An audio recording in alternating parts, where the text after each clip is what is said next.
अस्सलामुअलैकुम। Welcome to JK civil services. आज हम क्वेश्चंस करने जा रहे हैं developments in accounting including social accounting plus social audit. इस सब पे आज हम क्वेश्चंस करने जा रहे हैं। क्वेश्चंस बहुत इंपॉर्टेंट है, आप बहुत ध्यान से देखें। तो करते हैं हम अपना पहला ही क्वेश्चन। पहला क्वेश्चन है when the cost incurred on recruiting training developing the employees, यहाँ पे एम्प्लॉयज़ है, ये the employees is considered for determining the value of employees. आपको बोला गया है, आपको पता है ह्यूमन रिसोर्स अकाउंटिंग जो है ना, ये भी एक नई डेवलपमेंट आई अकाउंटिंग में, ह्यूमन रिसोर्स अकाउंटिंग। तो इन्होंने बोला, बहुत सारे ऑथर्स निकले, उन्होंने बोला हम ह्यूमन रिसोर्स का वैल्यू कैलकुलेट करेंगे। किसी ने दिया मतलब रिक्रूटमेंट बेस जो हमारा कॉस्ट लगेगा, ट्रेनिंग डेवलपमेंट पे जो कॉस्ट लगेगा वही इनका वैल्यू होगा। किसी ने बोला जो हमारा अपॉर्चुनिटी कॉस्ट होगा वही इनका वैल्यू होगा। किसी ने बोला जो रिप्लेसमेंट कॉस्ट लगेगा वही इनका वैल्यू होगा।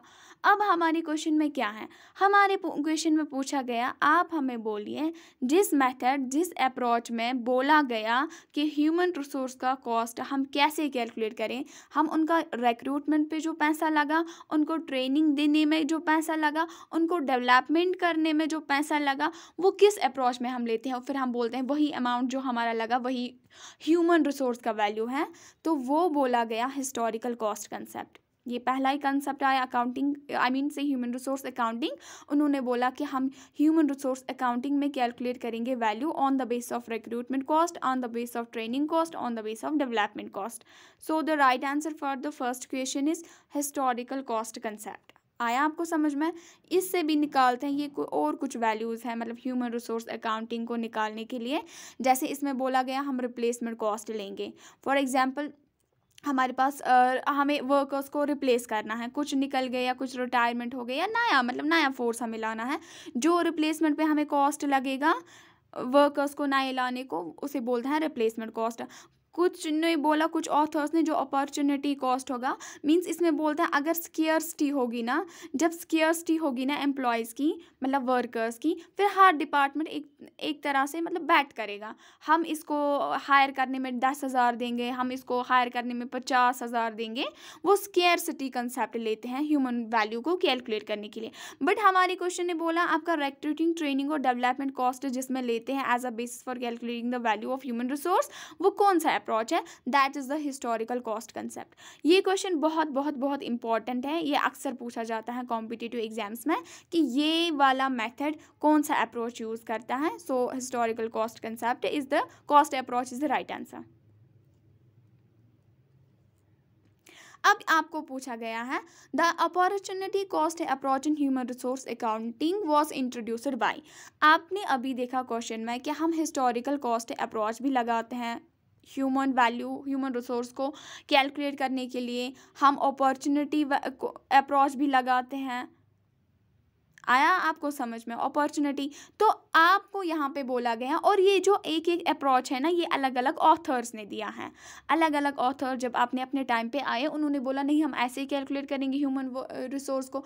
किसी ने बोला नहीं अब ऐसे एडवांसमेंट्स आ गई। तो आपको क्वेश्चन पूछता है जिसने बोला कि अपॉर्चुनिटी कॉस्ट हमें बेस लेनी है for calculating the value of human resources, वो कौन से ऑथर थे, वो किसने इंट्रोड्यूस किया?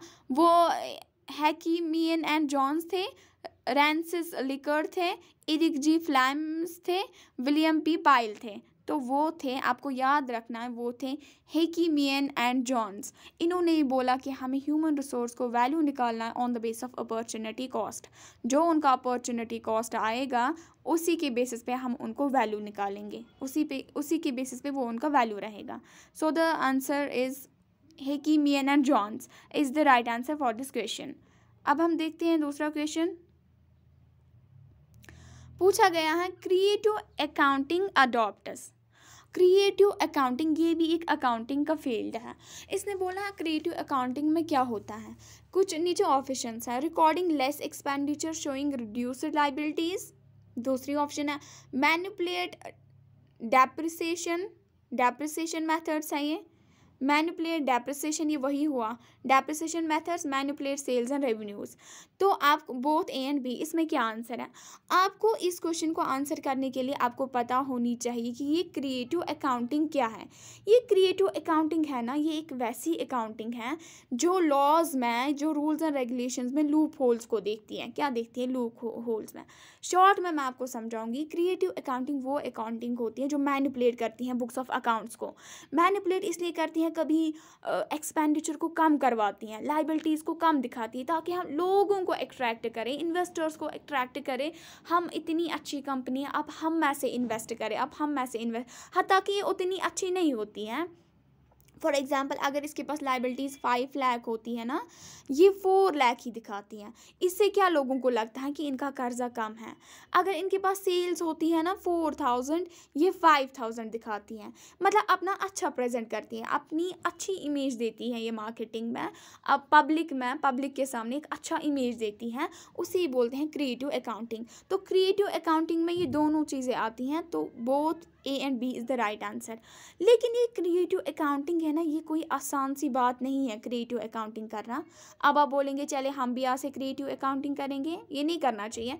जिनको अकाउंटिंग का बहुत ज़्यादा नॉलेज होता है ना, मतलब जो भी रूल्स एंड रेगुलेशंस बने हैं ना अकाउंटिंग पे, उसका कोना कोना वो जानते हैं, पूरा होल्ड है, फिर ये लूप होल्स को ढूंढते हैं, फिर उसी के हिसाब से ये अनएथिकल माना जाता है, अनएथिकल है ये, उसी के हिसाब से ये बुक्स ऑफ अकाउंट्स को मैनिपुलेट करते हैं। ये कोई आम बंदा नहीं होता है जिसको बहुत वास्ट नॉलेज होगी ना अकाउंटिंग पे, वही ये क्रिएटिव अकाउंटिंग करते हैं, वो मैनिपुलेट करते हैं अपने बुक्स ऑफ अकाउंट्स में। So the right answer is both A and B, इसमें दोनों होता है, both A and B is the right answer। यहाँ देखिए आप, a dash is a value assigned to offset or reduce greenhouse emission। बोलते हैं कोई वैल्यू हम असाइन करते हैं, क्यों करते हैं असाइन? ताकि हम रिड्यूस करें ग्रीन हाउस इमिशन को। ग्रीन हाउस गैसेस आप जानते हैं ना, जैसे ग्लोबल वार्मिंग फिर हो जाती हैं, क्लाइमेटिक चेंज आ जाती हैं। क्यों?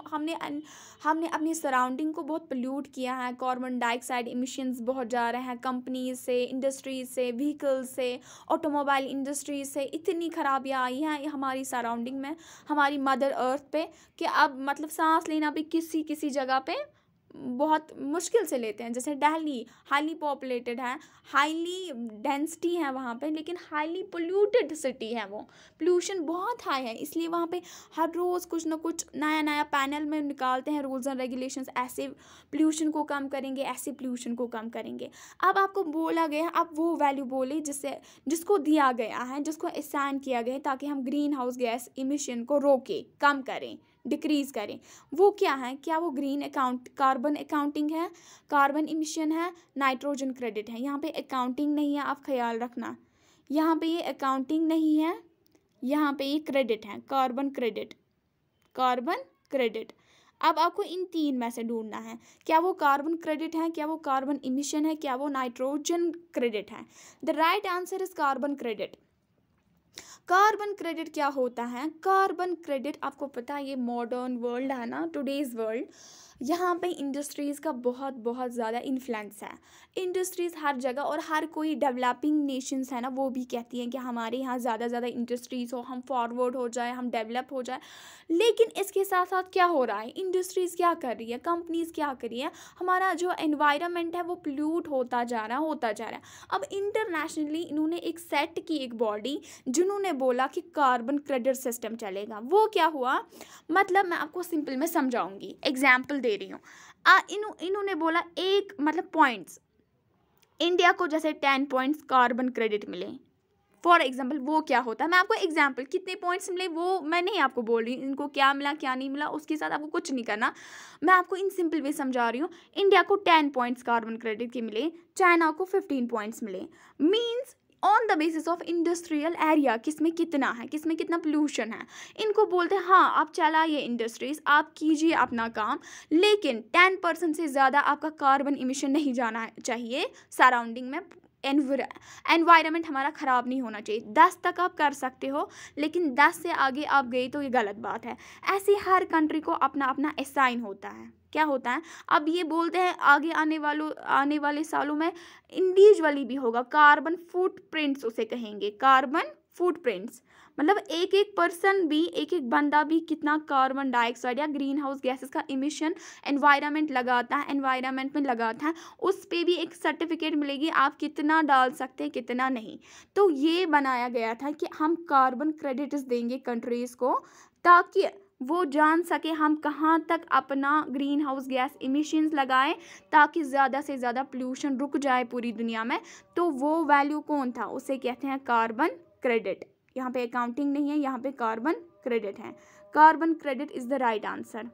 कार्बन इमिशन नहीं है, नाइट्रोजन इमिशन नहीं है, carbon credit is the right answer. आया आपको समझ में? तो देखिए आप ये वाला क्वेश्चन है, dash deals with the investigation and in depth inquiry to identify the frauds and illegal and unethical activities.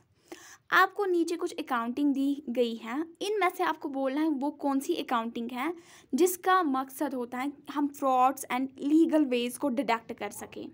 ये देखती हैं इलीगल और लीगल वेज कहाँ से इन्होंने अडॉप्ट किए, इन्होंने फ्रॉड कहाँ पे किया है, क्या वो लीन अकाउंटिंग है, क्या वो इन्फ्लेशन अकाउंटिंग है, फॉरेंसिक अकाउंटिंग है कि क्रिएटिव अकाउंटिंग है। Right answer is forensic accounting. इसी का काम होता है मैं फ्रॉड्स और लीगल वेज को देखूँ, फ्रॉड्स और लीगल वेज को देखूँ। So forensic accounting is the right answer. Question है, which accounting signifies the activities relate to the conservation of environment. कौन सी अकाउंटिंग है जिसमें ये मतलब आस्पेक्ट लिया जाता है कि हमें एनवायरनमेंट को कंजर्व करना है। क्या वो रिस्पॉन्सिबिलिटी अकाउंटिंग है, एनवायरनमेंट अकाउंटिंग है, लीन अकाउंटिंग है, कार्बन क्रेडिट है। यहाँ पे कार्बन क्रेडिट नहीं आएगा, वो वैल्यू असाइन होता है। कार्बन क्रेडिट एक वैल्यू असाइन होता है। फॉर एग्जाम्पल इन शॉर्ट आपको इतना बोला गया है 10% तक आप कार्बन इमिशंस कर सकते हैं, इससे ज़्यादा आपने किया तो आपके ऊपर जवाबदेही होगी, आपको रेस्पॉन्सिबल रहना पड़ेगा, आपको जवाब देना पड़ेगा कि आप इससे आगे क्यों गए। आया समझ में? वो कार्बन क्रेडिट होता है। लेकिन ये कंजर्वेशन ऑफ एनवायरनमेंट है ना, ये completely aspect of environment accounting का है। Right answer is option 2 is the right answer. यहाँ देखिए, a forensic auditor can get opportunity in, इसको किस में अपॉर्चुनिटी मिल सकती है? फॉरेंसिक ऑडिटर होता है ना, वो किस में अपॉर्चुनिटी ले सकता है? बैंकिंग सेक्टर में, insurance sector, both A and B, none of the above. Both A and B is the right answer, क्योंकि ये लोग भी बिजनेस करते हैं, ये लोग भी बिजनेस करते हैं। They are doing the banking business, they are doing the insurance business. Fraud, illegal ways किसी भी जगह हो सकते हैं। सो इसको दोनों जगह अपॉर्चुनिटी है। Both A and B is the right answer. Forensic accounting is essentially, वो क्या है? Accounting in a way to deduct fraud, auditing in a way to gather evidence, investigation in a way to get different evidence, combination of accounting and auditing. आप यहाँ देखें, इस question में अक्सर बच्चों को गलती हो जाती है, वो लिख लेते हैं, अब फ्रॉड लिखे, डिडक्ट लिखे, एविडेंस लिखे, इन्वेस्टिगेशन लिखे।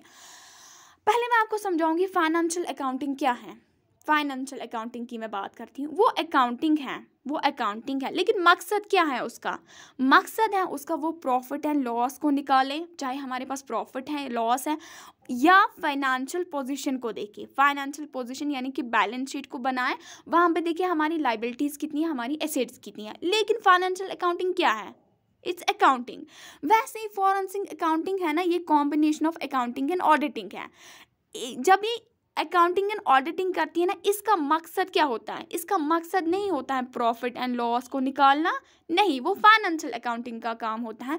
यहाँ पे फॉरेंसिक ऑडिटर की बात नहीं की गई है, यहाँ पे फॉरेंसिक अकाउंटिंग की बात की गई है। फिर इसका मकसद रहता है, जब ये ऑडिटिंग अकाउंटिंग करते हैं, फिर ऑडिटिंग करते हैं, फिर इनका मकसद आउटपुट रहता है, हम देखेंगे फ्रॉड्स कहाँ पे हुए हैं, हम देखेंगे फ्रॉड्स कहाँ पे हुए हैं। So the right answer for this question is combination of accounting and auditing. Forensic accounting है combination of accounting and auditing is the right answer. यहाँ देखिए आप, it is essential to standardize the accounting principles and policies in order to ensure। आप देखते हैं ना, accounting fields में developments आई। Accounting मतलब एकेडमिक वे में भी बहुत ज़्यादा डेवलपमेंट आई, स्टैंडर्ड्स चेंज हुए ताकि हम यूनिफॉर्मिटी लाएं। हर जगह से अकाउंटिंग में, हर तरह से अकाउंटिंग में डेवलपमेंट्स आ रही हैं, आ भी रही हैं, आई भी हैं और आने वाले वक्त में भी आएगी। अब हम as per the principle point of view कह रहे हैं, हम स्टैंडर्डाइज करते हैं अकाउंटिंग प्रिंसिपल्स एंड पॉलिसीज़ को। क्यों करते हैं? मतलब हम बोलते हैं ये अकाउंटिंग प्रिंसिपल ये सबको फॉलो करना है, सबको फॉलो करना है। क्यों बोलते हैं? क्या ताकि नीचे कुछ ऑप्शन है, ट्रांसपेरेंसी आ जाए, consistency, comparability, all of the above. All of the above is the right answer.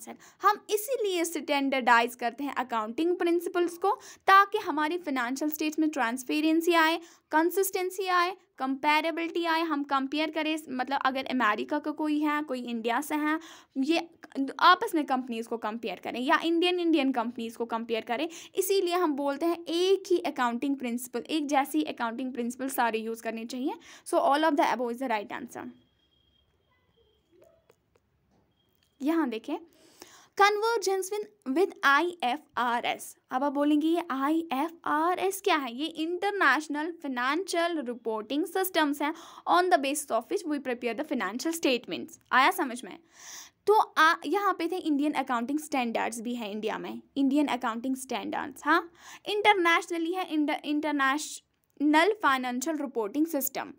तो इन्होंने बोला हमने क्यों, इंडिया ने क्यों कन्वर्ज किया अपने अकाउंटिंग स्टैंडर्ड्स को IFRS के साथ? क्यों इन्होंने कन्वर्ज किया? इनका क्या मकसद था? ये भी एक डेवलपमेंट हुई ना, इन्होंने स्टेप उठाया ताकि हम अपने स्टैंडर्ड्स को, इंडियन अकाउंटिंग स्टैंडर्ड्स को कन्वर्ज करें IFRS के साथ। लेकिन क्यों? आपको यही पूछा गया है कि मकसद क्या था। नीचे कुछ ऑप्शंस हैं। Simplifies the process of preparing the financial statements, क्या इससे यही हुआ? सिंप्लीफाई हुए हमारे financial statements. Reducing the cost of preparing financial statements, क्या इससे कॉस्ट कम हुआ? बोथ ए एंड बी, क्या दोनों हैं? Facilities global investors understanding and confidence in high quality financial statements. Right answer is fourth option is the right answer. देखिए, जो इसने simplify नहीं किया, जो इंटरनेशनल फाइनेंशियल रिपोर्टिंग सिस्टम के साथ हमने कन्वर्ज किया ना, हमें बहुत कुछ सीखना पड़ा। ये मतलब बहुत कुछ हमें सीखने को मिला, बहुत कुछ सीख भी रहे हैं। ट्रेनिंग दी गई, मतलब अकाउंटिंग डिपार्टमेंट्स में ट्रेनिंग दी गई, ऐसा है, हमें ऐसे अडॉप्ट करना है, इस जगह चेंज लानी है। तो सिंप्लीफाई इसने नहीं किया। कॉस्ट रिड्यूस तो नहीं हुआ, ये मतलब बोलेंगे अब इंटरनेशनल फाइनेंशियल रिपोर्टिंग सिस्टम के साथ हम कन्वर्ज हुए, अब हम चेयर पे बैठेंगे तो अपने आप अकाउंटिंग बन जाएगी? नहीं। कॉस्ट रिड्यूस हो जाएगा, हमें बस मुंह से बोलना, वो खुद ही करेंगे? नहीं, कॉस्ट इससे रिड्यूस नहीं हुआ। जैसे फाइनेंशियल स्टेटमेंट्स बनाते थे, अब भी बनाते हैं, लेकिन थोड़ा रूल्स एंड रेगुलेशन में चेंज आई। Both A and B is not the right answer. Right answer is, इससे क्या हुआ, हमने क्यों कन्वर्ज किया? आप जानते हैं जो इंडिया है ना, ये डेवलपिंग कंट्री है, ये डेवलप्ड नहीं है। ये ज़्यादा से ज़्यादा चाहती है इन्वेस्टर्स, बाहर के इन्वेस्टर्स, फॉरेन इन्वेस्टर्स यहाँ पैसा लगाए कंपनीज़ में, तो यहाँ की डेवलपमेंट बढ़ जाएगी। इंडिया है ना, इंडिया यहाँ पे बहुत अनएम्प्लॉयमेंट लेवल है। यहाँ के लोगों को एम्प्लॉयमेंट मिले, जॉब्स मिले, वो कैसे मिलेगी? जैसे जब बड़ी बड़ी इंडस्ट्रीज़ पड़ेगी ना, बहुत सारा जॉब मिलेगा। तो इनका यही मकसद था कि अगर हमारी कंपनीज़ में जो ये फाइनेंशियल स्टेटमेंट्स हैं, अगर ये कन्वर्ट हुए IFRS के साथ, इससे तो फॉरेन इन्वेस्टर्स अच्छे से हमारी फाइनेंशियल स्टेटमेंट्स को समझ पाएंगे। तो उससे क्या बढ़ेगा? एक इन्वेस्टर जो फॉरेन होगा, उसकी अंडरस्टैंडिंग बढ़ जाएगी, उसका कॉन्फिडेंस बढ़ जाएगा। किस में? जो इंडियन क्वालिटी फाइनेंशियल स्टेटमेंट्स बनेंगे ना, उस पर कॉन्फिडेंस बढ़ेगा। तो यही इसका मकसद था। This is the right answer. Question है आपके पास, क्वेश्चन है environment accounting concept is applied to. आप मुझे बोले ये एनवायरनमेंट अकाउंटिंग कंसेप्ट किस में अप्लाई होगा? Cement industries, steel industries, textile industries, all of the above. ये तो सिंपल क्वेश्चन है, all of the above is the right answer. क्योंकि ये भी इंडस्ट्री है, ये भी इंडस्ट्री, ये भी इंडस्ट्री है, इसका भी इफेक्ट पड़ता है एनवायरनमेंट पे, इसका भी पड़ता है, इसका भी पड़ता है। अब क्या हम बोलेंगे नहीं आप हमारी अपनी रिलेटिव हैं, आपको छोड़ेंगे, आपको इसका इफेक्ट नहीं देखना है? ऐसा नहीं होता। रूल सब के लिए बनते हैं। ये सारी इंडस्ट्रीज है, सारे इफेक्ट डालते हैं, तो सब के लिए ये अप्लाई होगा। हाँ, all of the above is the right answer. अब यहां से देखिए आप, the objective of internal audit is, देखो हम वहाँ से ऑडिट करते हैं, यहाँ से ऑडिट करते हैं, कभी कभार हम कंपनीज में इंटरनल ऑडिट भी करवाते हैं। तो आप मुझे बोले अगर हमने इस बार ये इंटरनल ऑडिट लगाया तो उससे क्या होगा? To prevent errors and frauds, to detect errors and frauds, to improve financial control, all of these is the right answer. हम उसे प्रिवेंट भी करते हैं, फ्रॉड्स को पहले डिटेक्ट करते हैं, फिर उनको प्रिवेंट करते हैं, और फाइनेंशियली हम कंट्रोल ले आते हैं अपनी कंपनीज में। All of these is the right answer, all of these is the right answer. यहाँ देखिए आप, what is another name of environmental accounting? इसका दूसरा नाम क्या है? क्या इसको कार्बन अकाउंटिंग कहते हैं, ग्रीन अकाउंटिंग कहते हैं, ब्लू अकाउंटिंग कहते हैं, वाइट अकाउंटिंग कहते हैं? Right answer is green accounting. हम नहीं बोलते हैं गो ग्रीन, आज यही टैग होता है हर जगह, go green go green. Environmental accounting का दूसरा नाम है ग्रीन अकाउंटिंग। अब ये वाला क्वेश्चन देखिए आप, क्वेश्चन है Who among the following first introduced the term social accounting? Social accounting, देखिए जब भी दुनिया में कोई डेवलपमेंट आती है ना, या कोई चीज़ वजूद में आता है, तो पहले कोई ना कोई उसे बनाता है। कोई चीज़ बन गई तो पहले कोई बनाता है, कोई बुक लिखी किसी ने, पहले कोई ऑथर होता है, फिर उसमें फर्दर जो ऑथर्स होते हैं वो डेवलपमेंट लाते हैं, यहाँ पे ये भी होना चाहिए वो भी होना चाहिए। अब आपको बोला गया जो सोशल अकाउंटिंग है ये टर्म पहले किसने इंट्रोड्यूस की? नीचे कुछ ऑप्शंस हैं, ऑप्शंस क्या है? ऑप्शंस हैं J.R. Hicks, Luca Pacioli, Alan Turing, Adam Smith. आप जानते हैं ल्यूका पैसोली ये फादर ऑफ अकाउंटिंग है, एलन ट्यूरिंग ये फादर ऑफ मॉडर्न कंप्यूटर है, एडम स्मिथ ये इकोनॉमिक्स के साथ डील करते हैं। तो राइट आंसर बचा क्या? J.R. Hicks. J.R. Hicks is the right answer for this question. इसको याद रखिएगा, ये क्वेश्चन भी आता है। यहाँ भी क्वेश्चन है, first book in India which shows accounting practices. आपको इंडिया की वो पहली किताब बोलनी है जिसमें अकाउंटिंग प्रैक्टिसेस हमें देखने को मिली। क्या वो अकाउंटिंग इन इंडिया है? क्या वो अमेजिंग अयोध्या है? क्या वो अकाउंटेंसी है? क्या वो अर्थशास्त्र है? शास्त्र, इनमें से वो कौन सी बुक है? तो आप जानते हैं वो अकाउंटिंग इन इंडिया नहीं है, ये नहीं है, ये नहीं है। राइट आंसर इज अर्थशास्त्र इज द राइट आंसर। ये पहली इंडिया की वो बुक थी जिसमें हमें अकाउंटिंग प्रैक्टिसेस देखने को मिली। ये आपको याद रखना है, पहली बुक कौन थी, और ये इंडिया का पूछा है, इट्स वेरी इंपॉर्टेंट क्वेश्चन। अर्थशास्त्र इज द राइट आंसर, रखा आपने याद? यहाँ देखिए आप, क्वेश्चन है first book on double entry book keeping कौन सी है? अभी तक वो इंडिया की बात कर रहा था जो मैंने आपको अभी क्वेश्चन बोला। अब इन जनरल आपको पूछा गया है कि आप हमें बोलिए फर्स्ट पहली बुक डबल एंट्री सिस्टम पे कौन बनी? क्या वो अकाउंटिंग थी? क्या वो अकाउंटेंसी थी? क्या वो सुमा दी अर्थमैटिशिया थी? क्या वो अर्थशास्त्र थी? अर्थशास्त्र तो ये तो इंडियन है, हमें डबल एंट्री बुक का पूछा है। राइट आंसर इज सुमा दी अर्थमैटिशिया। आपको पता है ये किसने लिखी है? ये लिखी है ल्यूका पैसोली। ल्यूका पैसोली ने ये बुक लिखी डबल एंट्री सिस्टम पे पहली बार, इसीलिए ल्यूका पैसोली को बोलते हैं फादर ऑफ अकाउंटिंग। क्योंकि जो इस टाइम मॉडर्न वर्ल्ड है ना, मॉडर्न वर्ल्ड जो टुडेज बिजनेस वर्ल्ड है ना, जो बिजनेसमैन्स है ना, कंपनीज है ना, इनके लिए डबल एंट्री सिस्टम एक्सेप्टेबल है। ये सिंगल एंट्री सिस्टम को नहीं यूज़ कर सकते। इनके लिए लाजमी है, जो भी कंपनी फील्ड में आया, बड़े बिजनेस के फील्ड में आया, उसके लिए लाजमी है कि वो डबल एंट्री सिस्टम को अपनाए। अब जब मॉडर्न वर्ल्ड में डबल एंट्री सिस्टम को ही तरजीह दी जाती है, तो फादर कौन बना अकाउंटिंग का?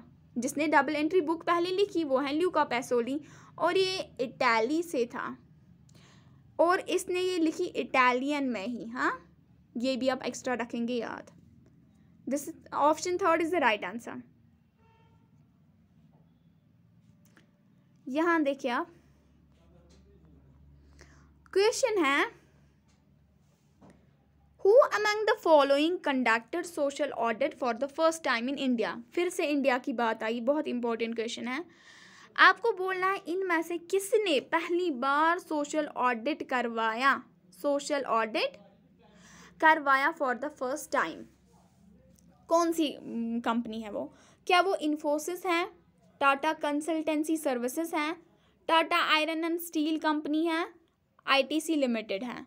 इनमें से आपको याद रखना है वो Tata iron and steel LTD, इसको टिस्को भी बोलता है, इज़ द राइट आंसर। यही पहली इंडिया की कंपनी रही जिसने सोशल ऑडिट करवाया। हम क्यों करवाते हैं सोशल ऑडिट? हम देखते हैं अगर एक कंपनी बोलती है ना मैंने मतलब एनवायरनमेंट के लिए, मतलब हमने वो किया, पोल्यूशन को कंट्रोल किया, ऐसे स्टेप्स लिए। सोशल ऑडिट में हम पूरा चेक करते हैं जो कंपनी क्लेम कर रही है हमने एनवायरनमेंट के लिए ये किया वो किया, क्या वो ठीक है कि नहीं, क्या वो ठीक है कि नहीं। इसीलिए हमें सोशल ऑडिट करना पड़ता है। कंपनीज कहाँ जा रही हैं? अगर ये एनवायरनमेंट से सारा ले रही हैं, रॉ मटेरियल इनको इंटर्न वहीं से मिलता है, तो यहाँ से ये मत ना खाली उसको ख़राब करेंगी। इसीलिए सोशल ऑडिट होता है। What are their activities towards the environment. Okay, तो पहले किसने करवाया ये इंडिया में? It was Tata iron and steel company. यहाँ देखिए आपको क्वेश्चन पूछा गया है आपको कि social audit focuses on the relationship between. Social audit किस और किस रिलेशन पे ध्यान देता है? किस और किस रिलेशन पे ध्यान देता है? क्या वो फर्म और फर्म के बीच में रिलेशन देखता है? क्या वो सोसाइटी और सोसाइटी के बीच में रिलेशन देखता है? क्या वो बिजनेस और कस्टमर में रिलेशन देखता है? क्या वो फर्म और सोसाइटी में रिलेशन देखता है? आपको यही देखना है वो किस में रिलेशन देखता है। The right answer is firm and society, क्योंकि ये देखता है फर्म क्या करती हैं टुवर्ड्स सोसाइटी, टुवर्ड्स एनवायरनमेंट, क्या इसका इफ़ेक्ट है इसकी एक्टिविटीज़ का इस एनवायरनमेंट पे, इस सोसाइटी पे। इन टर्न ये फर्म क्या कुछ कर रही है इसको ठीक रखने के लिए, ये इसको यहाँ से पोल्यूशन मत ना ज़्यादा कर रही है, उसका ख्याल रख रही है कि नहीं। आया समझ में? अगर कोई क्लेम करता है ना, फॉर एग्जांपल सोशल ऑडिट में ऐसा भी देखा जाता है, अगर कोई क्लेम करता है कि हम फ्री बुक्स किसी स्कूल, जैसे किसी प्राइमरी स्कूल में हम फ्री बुक्स देते हैं, फ्री बुक्स हर स्टूडेंट को, तो ये क्या हुआ? ये एक पॉजिटिव स्टेप हुआ। तो उसमें ये भी देखा जाता है क्या ये सच है, कि अगर ये क्लेम कर रहे हैं ये चीज़, क्या ये सच है कि नहीं, ये चीज़ें भी उसमें देखी जाती हैं। आया समझ में? अब आपको बोला गया है social accounting can also be called as, इसे और क्या कहा जा सकता है? सोशल अकाउंटिंग को हम क्या कह सकते हैं? Social accounting can also be called as social responsibility accounting, क्या ये कह सकते हैं? सोशल रिपोर्टिंग अकाउंटिंग, क्या ये कह सकते हैं? सोशल इकोनॉमिक अकाउंटिंग, क्या ये कह सकते हैं? All of these. Right answer is all of these.